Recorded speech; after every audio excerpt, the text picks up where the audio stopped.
Alhamdulillah, alhamdulillahi nahmaduhu wa nasta'inuhu wa nastaghfiruh wa nu'minu bihi wa natawakkalu alaihi wa na'udzu billahi min shururi anfusina wa min sayyiati a'malina. May yahdihillahu fala mudilla lahu wa may yudlilhu fala hadiya lahu. Asyhadu an la ilaha illallah wa asyhadu anna Muhammadan abduhu wa rasuluh. Sallallahu alaihi wasallam tabaraka wa salama tasliman kasiran kasira amma ba'd. Bismillahirrahmanirrahim. Wa man ahsanu qawlan mimman da'a ila Allah wa amila salihan wa qala innani minal muslimin.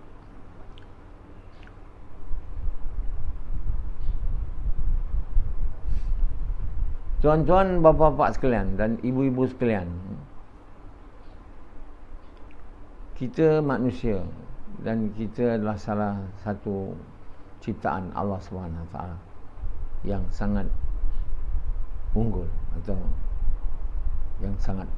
yang terbaik.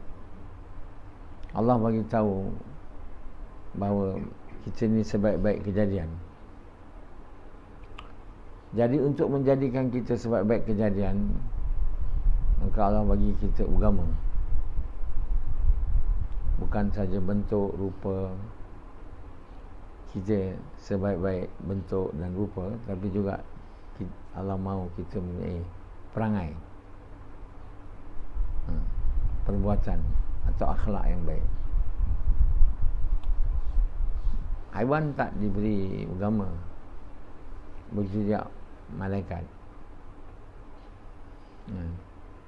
Dia kena beragama malaikat, mau tak mau.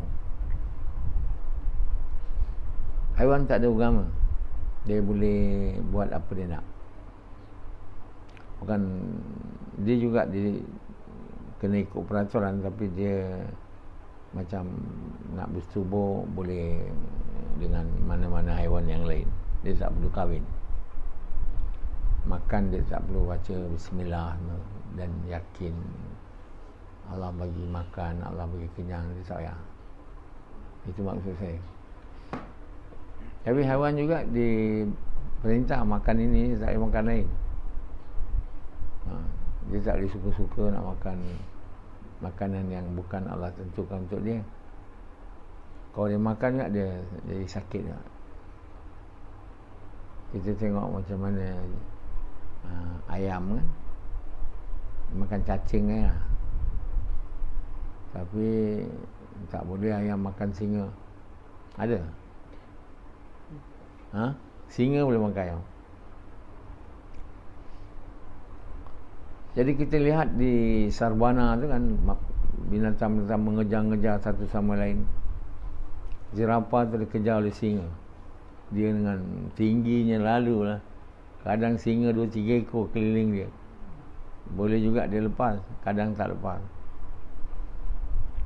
Datang kumpulan zirafah, datang takut saya. Dia cari seorang yang tinggal seorang, yang tak dalam kumpulan tu, dia attack tu. Macam tu lah Allah bagi tahu. Kalau manusia ni dia tak berjemaah kan, dia seorang-seorang je, syaitan musuh dia tu akan ragut dia tu. Jadi Allah suruh kita bersemayang berjemaah, makan berjemaah, jalan berjemaah. Kalau kita nak lah, bukanlah fardu tuan-tuan tu. Jadi Nabi Ibrahim satu kali dia nak makan berjemaah kan, tak ada orang. Jadi dia pun cari dapat satu orang tua, umur 90 tahun. Jadi tak Islam, tapi ada Ibrahim AS cakap, kalau kau nak makan dengan aku. Dia tak nak makan, tapi Ibrahim jemput dia kan, kau kena baca bismillah. Orang tua tu kata, tak maulah, aku tak Islam. Jadi kalau kau tak nak baca bismillah, kau tak boleh makan dengan aku. Jadi Allah tegur dia. Ibrahim, dia baru sekali je tak ikut cakap kau dah tak bagi makan kat dia. Dia dah hidup hampir 90 tahun. Aku tetap bagi makan kat dia. Allah SWT bagi. Maha Rahim. Dengan Rasidi yang tak taat ni, banyak dia bagi. Ada orang lagi tak taat, macam Hanzalah. Allah bagi dia aja. Hanzalah makan juga, minum juga. Yang menentang Allah tu, yang kata Allah tak ada, itu pun Allah bagi makan juga. Yang caci lagi Allah, kata Quran bukan perkataan Allah, Allah bagi makan juga, minum. Jadi Allah bagi makan minum pada hamba-Nya yang baik, yang tak baik pun. Hanya bezanya, yang tak baik tu berkat tak ada lah. Yang baik tu Allah bagi berkat. Maksud berkat tu saya dah bagi tahu dulu 3. 1, sikit cukup. Kalau tak ada, dengan doa boleh selesai. Yang ketiga, bagi banyak dan banyak belanja di jalan Allah. Jadi tuan-tuan bapa sekalian, Allah Maha Karim, Dia Maha Rahim. Jadi kita sebaik-baik kejadian, dan untuk kita jadi sebaik-baik kejadian, Allah bagi kita agama. Tapi kita tak nak. Kita tak nak jadi sebaik-baik kejadian macam Rasidi ni, kan? Macam Pendi ni, tak nak jadi sebaik-baik kejadian, kan? Jadi kita yang tak nak jadi. Agama kita tak nak ambil, mana boleh jadi sebaik-baik kejadian macam Sufian. Dia nak jadi sebaik-baik kejadian. Samad, jawab. Tak nak. Macam mana kau tahu? Tengok dia punya perangai. Sufian, kau nak jadi tak sebaik-baik kejadian? Kau nak jadi ke tidak? Nak tu kat mulut ke hati? Betul ke? Dia tentu tak ada dalam hati, kat mulut. Sebab perbuatan dia tak menunjukkan yang dia nak jadi sebaik-baik kejadian. Kalau satu orang dia nak jadi sebaik-baik kejadian, dia mesti mengamalkan agama. Dia mesti gunakan seluruh anggota badan dia yang Allah bagi ni untuk taat perintah Allah. Mata, telinga, mulut, kemaluan dia, kaki, semua digunakan untuk apa yang Allah suka. Kaki diguna untuk pergi masjid, untuk keluar jalan Allah, untuk buat gas. Tangan diguna untuk bagi makanan kat orang, minum kat orang. Mata tengok kebesaran Allah. Jadi salah guna anggota tu macam Hanzalah, kan? Kemaluan dia salah guna, tangan dia salah guna, semua salah guna. Jadi orang yang menyalahgunakan semua anggota dia ni, bukan ikut suka Allah, suka dia, ini orang yang tak bersyukur, tak mau jadi sebaik-baik kejadian, nak jadi haiwan, malah buruk pada itu lagi. Jadi semua yang tak mau gunakan anggota yang Allah bagi ni untuk ikut perintah Allah, mereka jadi rosak lah. Mata ni tak boleh guna ikut suka kita. Mata kena guna ikut suka Allah. Yazid dulu masa dia muda-muda kan, lawa, isi dia sekarang jalan depan rumah dia, mata dia ikut je.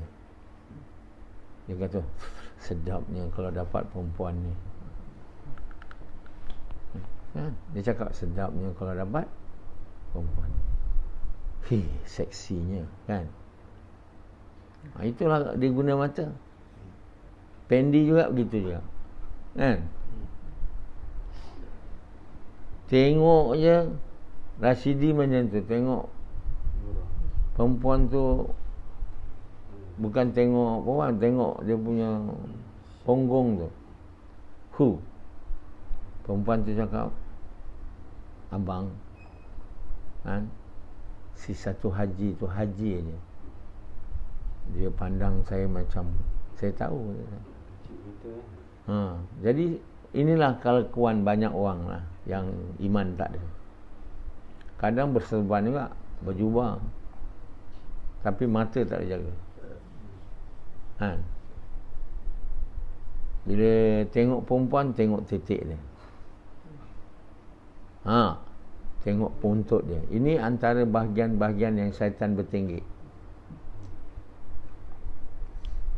Syaitan bertinggi dekat titik dia. Dekat punggung dia. Jadi lelaki yang tengok aja ni, jadi mula mata pergi ke otak. Otak pun terus pergi ke gland testosteron. Gland tu pun mengeluarkan hormon, membuat connect keras. Bila dah tak tahan, dia pun terus lupa.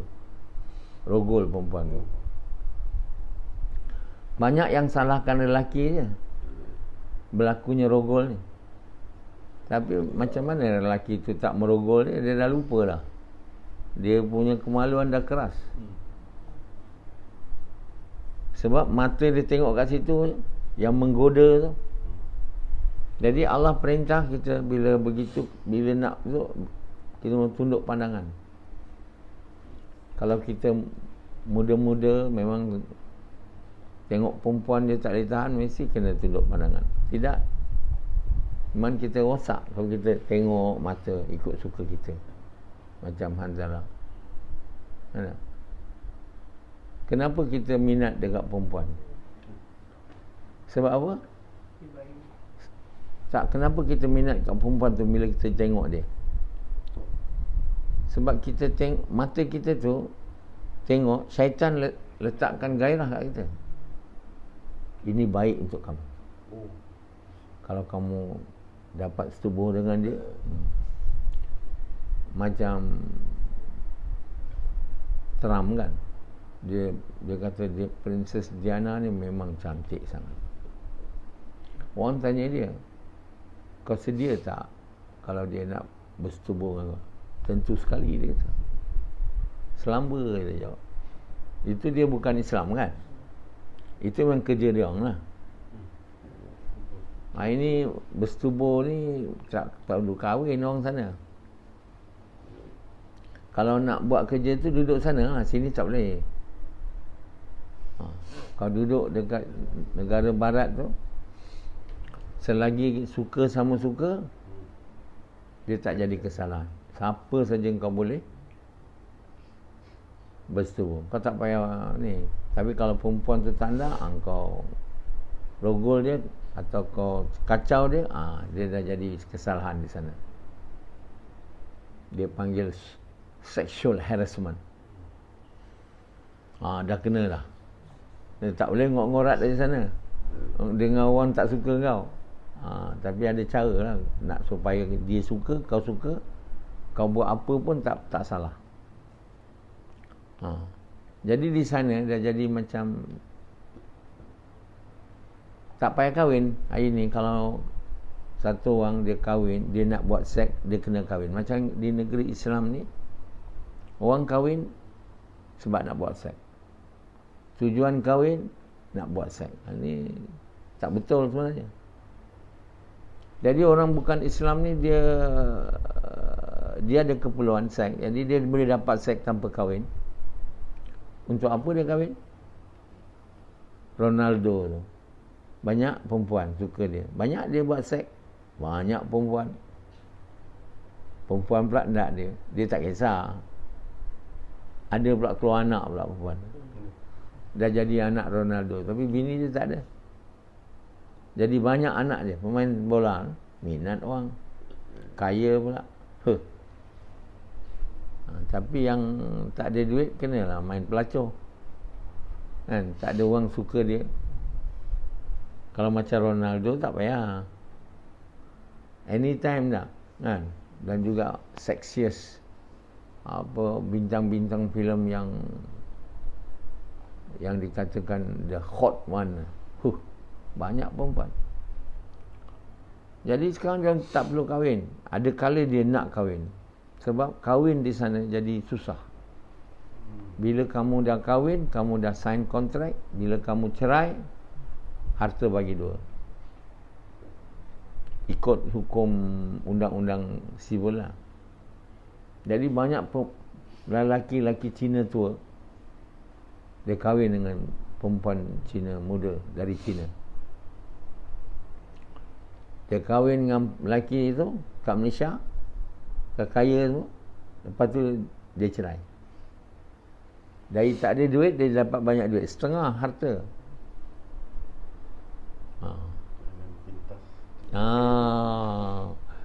Tiba-tiba banyak kaya, lelaki tu pun tak boleh buat apa. Dia cari lagi. Baru dia tahu bahayanya kahwin. Jadi macam mana nak dapat seks ni? Tapi dia bukan nak seks je, dia nak orang yang menyiapkan makan dia, melayan dia.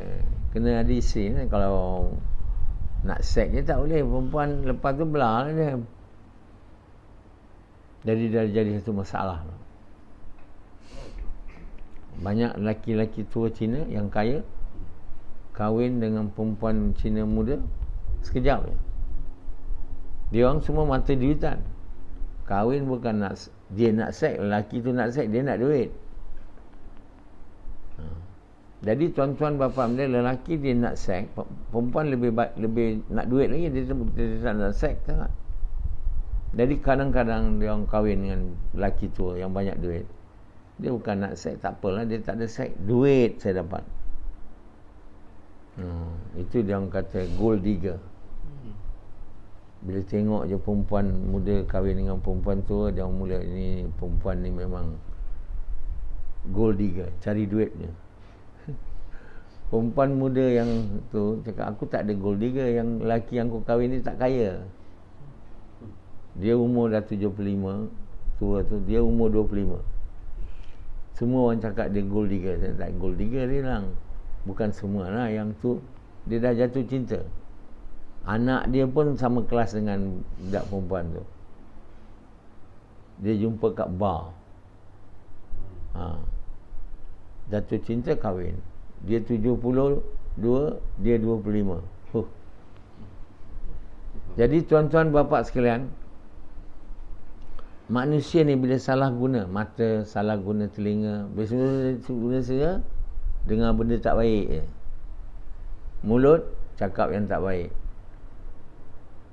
Hidung bau yang tak baik. Kemaluan masuk mana-mana lubang pun tak apa. Macam Rashidi dulu. Kaki jalan cari makan. Jalan-jalan cari makan. Atau jalan-jalan kerja je, cari duit. Jadi Allah bagi kita anggota sebab baiknya. Anggota-anggota ni mau digunakan ikut perintah Allah. Kenapa kita guna kemaluan kita jalan salah? Hello, jawab. Sebab nak lazat. Kenapa kita makan benda haram? Lazat.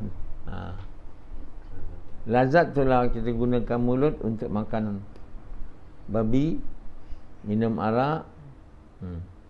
Kemaluan tu untuk lazat, masuk mana lubang. Silap lubang, satu hari kena AIDS dengan siplis atau gonorrhea. Dah sakit dah. Di dunia hina, akhirat dapat api. Jadi sebenarnya agama ni menggunakan anggota. Anggota yang Allah bagi tu guna untuk ikut perintah Allah, itulah agama tuan. Seluruh anggota, tiap-tiap anggota yang Allah bagi kat kita tu bukan boleh guna ikut suka kita. Menyebabkan kita tak jadi orang agama macam Sufyan. Kenapa? Sebab salah guna anggota. Mata salah guna, hidung salah guna, telinga salah guna, muka salah guna, kemaluan salah guna, kaki salah guna, tangan salah guna. Jadi bila satu orang mencuri, ditangkaplah, ada bukti, maka tangan yang curi tu mau kena potong. Yang salah bukan perut, yang salah tangan. Hukum dia. Faham tak? Jadi orang Islam, dia ada satu clause lagi.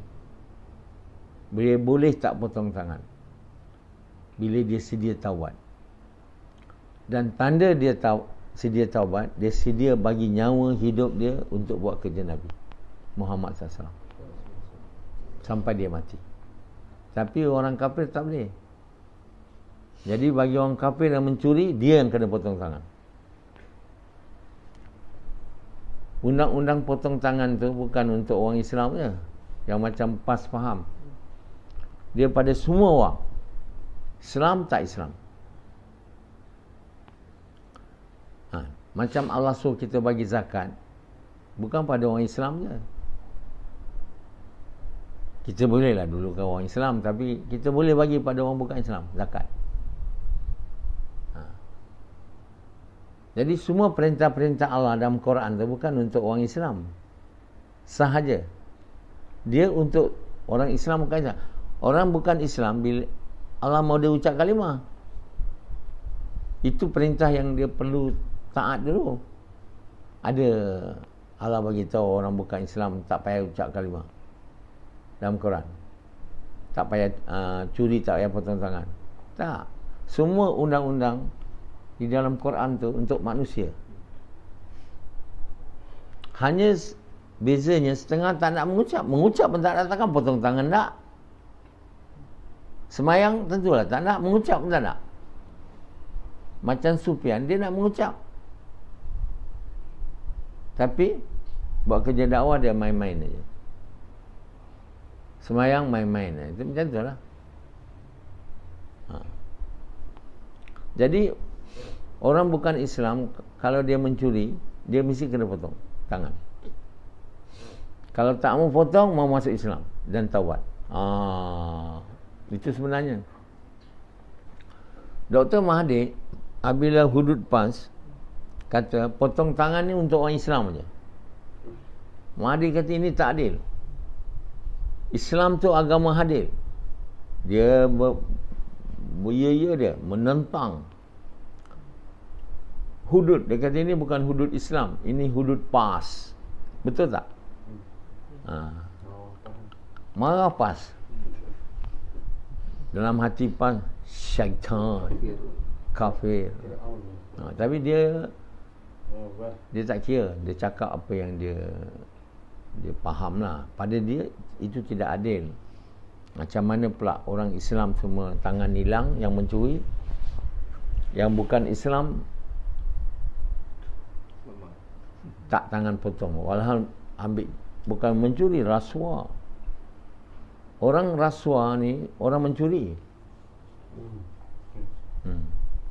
Ini kalau kita letak Malaysia jalankan hukum ni macam mana? Orang kafir mencuri, potong tangan. Lain pula daripada PAS. Orang Islam pun, tapi boleh tak potong tangan bila sedia bertaubat. Agak-agak orang Islam semua nak bertaubat ke tak?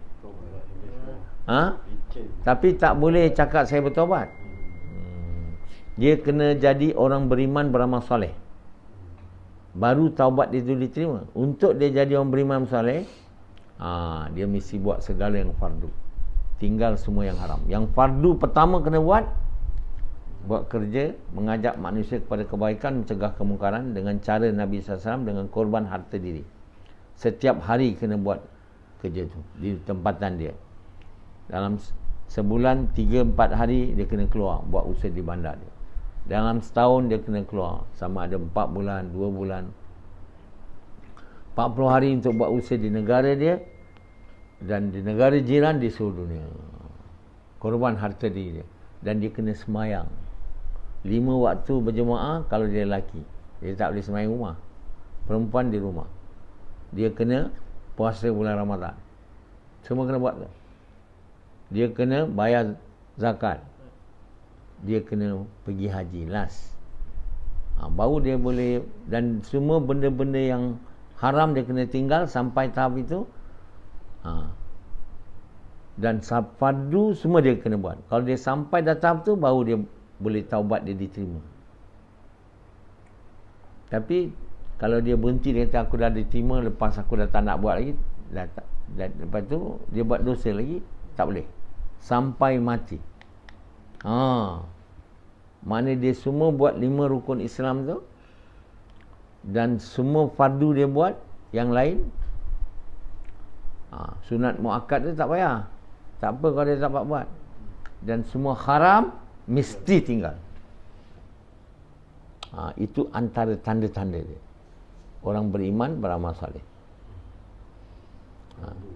Kalau dia belum dapat buat tu, memang taubat dia tak diterima. Jadi orang Islam boleh bertaubat. Dia lepas, tangan tak payah potong. Zina tak payah rejam, atau 100 sebat tak payah. Tapi kalau buat main-main macam Hanzalah, kita cakap kalau kau main-main, kau nak hukum Islam ke nak hukum konvensional? Tentu Hanzalah nak konvensionalnya. Cakap kalau kau berzina, konvensional, penjara. Konvensional pun tak ada berzina penjara, ada. Kalau suka sama suka, tak ada kan? Jadi tak kena lah. Tapi kalau merogol kena. Kata Hanzalah merogol orang, dia kena beri compensation kepada orang yang dirogol. Kalau betul lah dia dirogol, ataupun suka sama suka buat cakap rogol dia, tak boleh lah. Jadi tuan-tuan bapa sekalian, tapi hukum curi kena potong tangan kalau kita bukan Islam dan tak nak taubat. Berbeza tak dengan hukum PAS? PAS orang Islam kena potong tangan, yang bukan Islam tak payah potong tangan. Jadi itu sebab Dr. Mahathir tak suka. Agak-agak Dr. Mahathir suka tak saya punya interpretation of hukum hudud? Orang Islam bila dia bertaubat dan boleh buat usaha Nabi, hari-hari buat gas, 3 hari sebulan buat usaha di bandar, atau 5 hari setahun, 4 bulan 40 hari korban harta di semayang fardu masjid, kan? Puasa bulan Ramadan, zakat dan haji, sehinggalah dia boleh buat semua yang fardu, tinggal semua yang haram sampai mati. Maknanya satu orang yang Islam ni, bila dia mencuri je, dia terus jadi baik. Dari kuali dia jadi wali. Itu yang kita nak, bukan mahu dia potong tangan. Islam dia tak pentingkan potong tangan tu, dia pentingkan orang tu bertaubat. Orang potong tangan mesti bertaubatnya. Dulu benda ni tak difaham. Macam mana orang Islam nak bertaubat? Cakap saya bertaubat, tak mencuri lagi, itu tak boleh, tak boleh pakai. Kalau Hanzalah kata saya bertaubat, cakap kan, itu mulut kan. Kita mesti dengan action. Makna tak ada yang fardu tinggal, yang haram semua buang. Yang fardu nombor 1 tak buat, mana boleh yang fardu semua buat? Yang fardu nombor 1 orang Islam akan buat, kena buat kerja mengajak manusia kebaikan, mencegah kemungkaran. Kat dunia ni yang faham ni dengan izin Allah saya je. Lain orang tak faham. Sebab itu orang PAS tu tak faham. Sebab itu dia tak dapat nak memerintah negara ni. Allah tak bagi dia. Salah faham. Kan? Dulu-dulu pun sahabat tak faham. Tak faham. Bahawa dalam Islam ni yang penting tu taubat. Sebab orang buat jahat, potong tangan dia, supaya dia taubat, dia tak buat-buat lagi. Faham tak? Saya ingat siapa pun kena potong tangan, dia mesti taubatnya. Ada tak? Kau ingat ada tak nak taubat? Jadi orang Islam potong tangan, atau dia bertaubat dan buat semua yang fardu, tinggal semua yang haram. Kau sedia tak? Dia kata sedia. Okey. Dia daftar lah dekat Kementerian membangunkan manusia beriman kepada saya, bahawa dia berjanji sampai mati tak akan buat yang tidak, akan buat semua yang fardu. Yang pertama fardu, buat kerja, mengajak manusia kepada Allah, mengajak manusia kepada kebaikan macam Quran, sembahyang betul. Nak dia kata, lebih baik daripada potong tangan. Yang kafir potong tangan. Ayo, dia bilang kita mau cabut lari dari Malaysia. Cabutlah kan. Kalau kau nak cabut tak apa, tak masalah. Kalau kau tak nak, silakan masuk Islam. Mana kamu agak? Cina-Cina, India semua. Pilih mana? Bagus tak? Daripada kafir kerana mencuri, potong tangan, dia naik takut, dia masuk Islam, mati masuk syurga. Kan bagus kan? Orang Islam yang potong tangan tu orang tak betul tu, jahat. Dia kalau potong tangan mesti taubat lah. Kata kita tak letak hukum ni. Hukum ni kita tak amal. Jadi dia langsung tak pernah bertaubat dan masuk neraka. Jadi sebenarnya zina semua tu Allah bagi 100 sebab. Kan? Kalau dia bujang macam Hanzalah. Kalau Hanzalah tak nak, dia tak ada taubat. Kan? Kau ingat orang kena 100 sebab tu agak datang taubat tak? Baru bila dia taubat, dia punya dosa tu ampun. Kalau dia mati, lepas lah benda tu. Yang lain tak ada lepas. Begitu juga orang yang dah kahwin berzina, hukumnya direjam. Atau kita boleh tukar, pakai batu zaman dulu, bunuh aja, dia saksikan dengan sekumpulan orang beriman. Tembak dia ke? Atau pancung terus, ataupun macam-macam lah, tapi bunuh maksudnya. Dulu rejam sampai mati, kena batu baling. Apa hal pula kita nak guna batu pula? Tak kan? Memanglah itu lama, maknanya banyak orang boleh tengok dia. Maksud supaya rejam tu malu kan. Jadi hukum bunuh disaksikan. Macam mana cara bunuhnya kita boleh fikir. Mana satu kau nak. Sebenarnya tujuannya supaya dia bertaubat. Tak? Tapi dah tak boleh buat apa dah. Memang kena mati. Teruk sangat dosa tu. Sebab apa? Dah ada isteri, masih nak berzina lagi dengan orang lain. Sangat buruk. Kalau keluar anak, mana satu anak mana ni? Anak laki kau ke anak laki orang? Anak laki lain. Bin siapa? Bin bapak dia. Aduh. Kan rosak lah. Keturunan tu jadi rosak. Ini tak boleh dibuat lagi. Kalau disebat je dia buat lagi ni. Ini sebat tak mainnya. Yang ini nak bagi dia mati, bertaubat dan terus masuk syurga. Satu wanita tu yang disebat tu, dia buat ni lah. Kita dalam bahasa Inggeris they call it adultery. Bahasa Melayu tak ada adultery. Kalau kita berzina single, nama fornication. Tapi kalau kita dah kahwin berzina, adultery, adulterated. Tapi orang yang buat adultery ni, kalau dia tak nak direjam sampai mati, dia tak payah bagi tahulah. Saya diam-diam aja. Yang berlaku sekarang ni. Jadi orang yang diam-diam ni tak adalah dikenakan hukum Islam tu. Kalau dia orang Islam, dia diam-diam je. Zina pun diam-diam je. Tak ada siapa tahu. Tak adalah dibuat hukum tu, maka tak adalah dia bertaubat. Orang yang adultery tu makna kalau dia mati pun dia akan masuk neraka. Tak bertaubat. Jadi bagaimana nak buat dia bertaubat?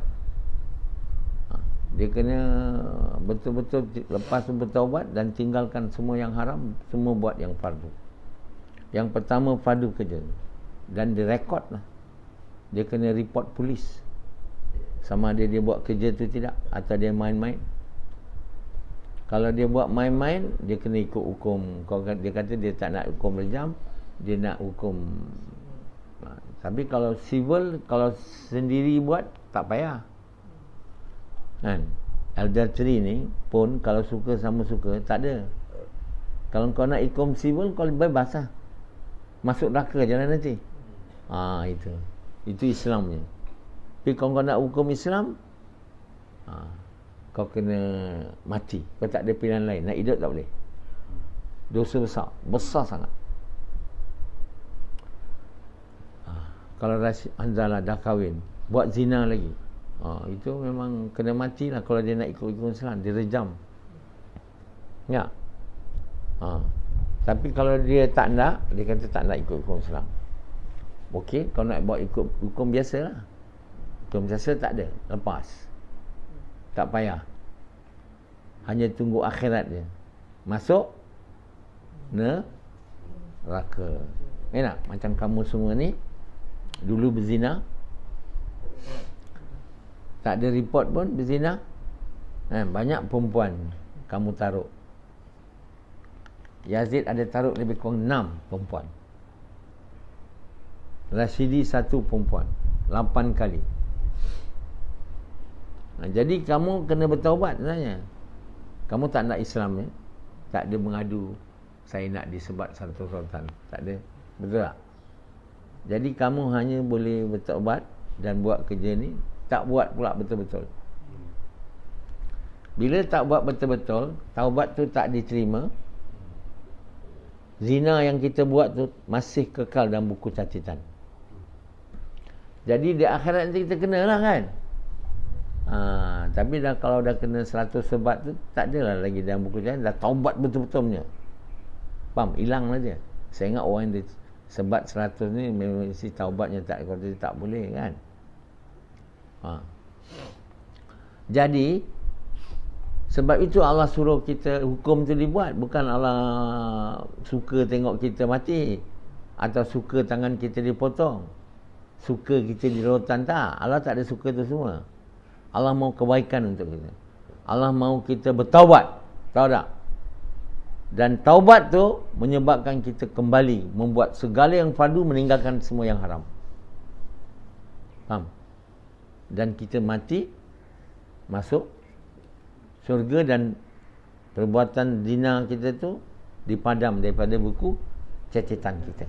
Jadi saya tanya Allah, zina tu masih ditulis lagi dalam buku catatan Yazid dengan catatan Rashidi. Maknanya kalau tidak menjadi beriman bersaleh, tahap mana pula taubat tu nak diterima? Bukan tahap beriman bersaleh yang rendah, bukan.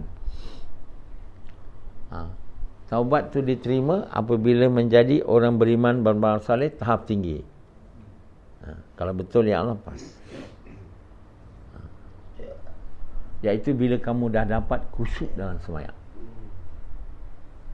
Dan terus sembahyang kamu boleh mencegah kamu dari melakukan mungkar. Itu dia memang selamat lah. Tak buat zina lagi lah. Bukan saja tak zina, yang catatan zina dia yang dia buat dulu padam. Itu yang berlaku pada sahabat-sahabat bila dia dah masuk Islam, semua padam. Sebagian lah. Dia zina banyak dulu dia orang masa kafir. Jadi mereka-mereka yang tak mau disebat 100 kali, tak mau direjam sampai mati dengan disaksikan oleh orang sekumpulan orang Islam, kan? Bertaubatlah. Kenalah buat kerja. Semua fardu kena buat. Yang fardu pertama yang selama ni orang tak buat, kena buatlah. Iaitu selepas kita mengucap perintah yang fardu, ialah kita kena buat kerja mencegah mungkar dengan mengajak manusia melakukan kebaikan, dengan mengorban harta diri kita dan masa, dengan cara Nabi SAW, dengan niat Allah suruh. Tiap hari cuti mati saja. Kalau kita di tempatan, kena buat gas tempatan.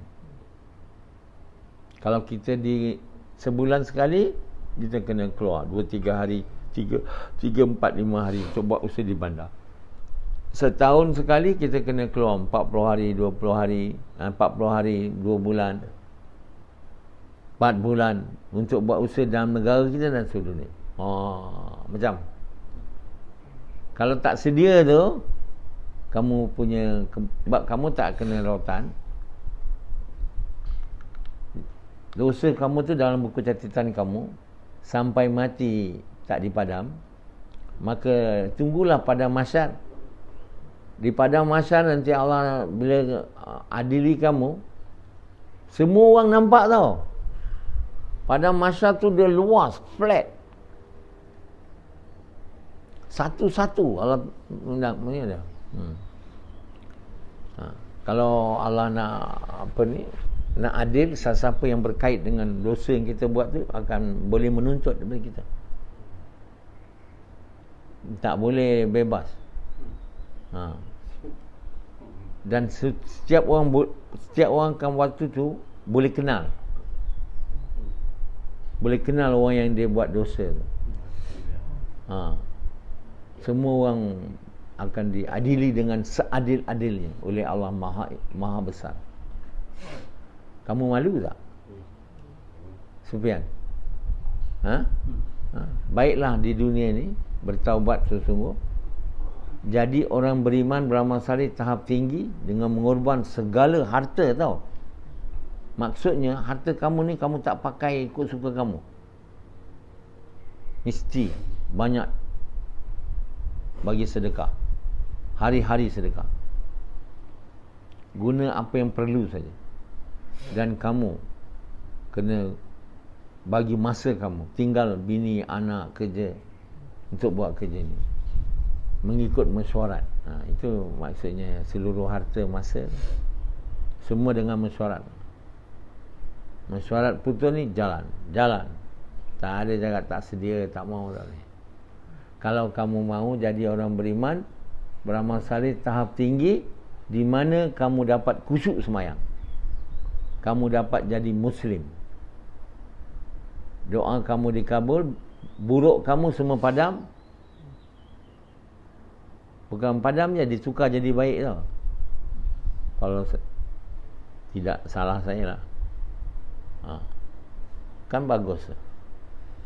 Hanya jalan itu saja yang ada. Lain jalan tak ada. Kalau tidak, masuk neraka macam Anzalah. Kalau mati sekarang, Anzalah telah buat dosa sehingga iman dia hilang. Dia jadi bukan Islam. Bila dia kuat sangat nak dunia, Allah dah tak terima kalimah dia, dia dah jadi bukan Islam. Jadi hari ni sebelum mati semua ni kamu dah tahu. Kalau mati kamu tak tahu yang kamu ni sebenarnya dah bukan Islam, apa nak jadi? Tapi kalau dah tahu masih juga nak, mana kau memang taklah jadi orang bukan Islam. Memanglah patut kamu dimasukkan ke dalam neraka. Baik.